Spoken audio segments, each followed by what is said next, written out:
Maar ek dink dis ook praat oor die pad vorentoe. Volgende 12, 18 maande moet ons nie illusies sien. Die wêreld is besig om dramaties te verander. Die FSA se finansiële stelsel het basies uit die knie geknak. Dit gaan nie baie goed nie.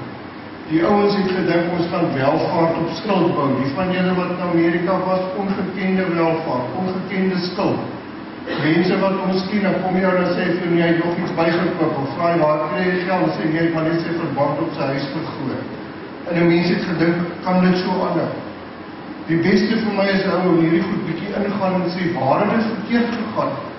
Dan kom jy agter, ek noem dit hierdie oorbel ouwies, hierdie jappies, hulle het hierdie skuld gevat van mense wat hele skuld kom totaal neem, dit herverpak, dit verkoop as beleggings aan ander mense, aan ander banke.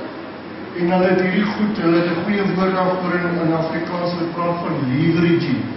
Hefboom, ek weet nie wat sê in goeie Afrikaans van leveraging nie, maar ek dink dit beskryf het alles, die ouens het hulle skuld geleverage en geleverage, dit verkoop aan ander mense as beleggings en so het ons hierdie kaartehuis gebou. Natuurlijk, ergens moet jy dit ook in platform. Maar in die proces het ouens gespekuleer, jy kon geld leen om op skuld te dobbel, milies te koop, oliekontrakte, mieliekontrakte, dit het pryse opgejaag. Saam daarmee, en ek dink dis die belangrike punt, Chinese, baie keer is nou na die syfers kyk, 1,3 miljard Chinese. Die ekonomiese groeikoers hier rondom 10% per jaar, die grootte van die ekonomie verdubbel elke 7 jaar.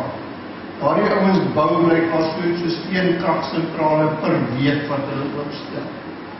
Dit beteken hulle het geweldige grondstoffe nodig en dis wat ons markte gedryf het. Pryse het verdubbel.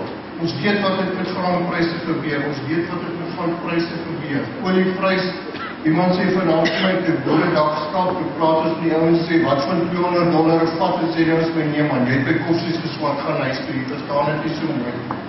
Ons het by $146 'n vat gedraai nie. En dis die goed wat almal gespekuleer het, ouens het geld gaan leen, ouens het hierdie goed mee hande gedryf, en almal het gedink jy kan welvaart bou op skuld. Nou natuurlik ons in die land moet weet, daar's net een manier jy kan welvaart bou en dis deur produksie.